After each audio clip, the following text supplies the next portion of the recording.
ഇപ്പോൾ ഓരോ പുതുമകളാണ് എനിക്ക് ചെയ്യാത്ത കാര്യങ്ങൾ ചെയ്യുന്നതാണ് നിങ്ങളിപ്പോൾ കാണുന്നത്. രാവിലെ എഴുന്നേറ്റ ഞാൻ മോർണിംഗ് സ്കിൻ കെയർ ചെയ്തു ഗായ്സ്. ഈ ഒരു ലിപ് ബാം വന്നിട്ട് അടിപൊളിയാണ് കേട്ടോ. പിന്നെ നേരെ കിച്ചണിൽ കയറണം. അപ്പോൾ യാസൂനെ നമുക്ക് സ്കൂളിൽ കൊണ്ട് വിടണം.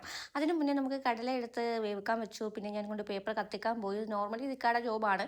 ഇക്കാടെ ജോലിയാണ്. പക്ഷേ ഇക്ക കൈ വയ്യാത്തത് കൊണ്ട് എന്നെ നോക്കി വീഡിയോ എടുത്ത് അവിടെ തൊട്ടടുത്ത് നിൽപ്പുണ്ട്. കുറേ കത്തിച്ചിട്ടാണ് ഒരു പ്രാവശ്യമെങ്കിലും ആ തീപ്പെട്ടി ഒന്ന് കത്തി വന്നത്.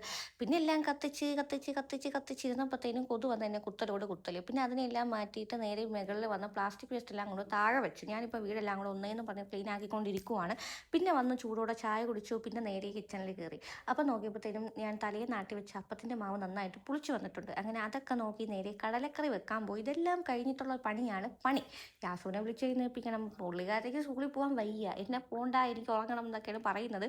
എങ്കിലും രണ്ട് ചാട്ടമൊക്കെ ചാടരുത്. നമ്മൾ രാവിലെ എണീപ്പിച്ച് എന്തിനാണ് അവരെ മൈൻഡ് നമ്മൾ ഡിസ്റ്റർബ് ആക്കുന്നത്. അങ്ങനെ താലോലിച്ച് കൊഞ്ചിച്ച് അവളെ എണീപ്പിച്ചിട്ട് തലമുടി കെട്ടി കൊടുക്കുന്നതാണ് നിങ്ങളിപ്പോൾ കാണുന്നത്. ആശാന് വയ്യാത്തത് കൊണ്ട് ലൈസൻസ് ഉണ്ടായിട്ട് ഒരു ഗുണമില്ലാത്ത എന്നെ പറഞ്ഞിട്ട് വല്ല കാര്യമുണ്ട്. അതുകൊണ്ടാണ് നമ്മളിപ്പോൾ ആട്ടോയിൽ പോകുന്നത്. പോയിട്ട് വന്നപ്പോൾ ആശാൻ ഞങ്ങളെയും കാത്ത് അവിടെ നിൽക്കുന്നുണ്ട്. അപ്പത്രേ ഉള്ളൂ. ബൈ.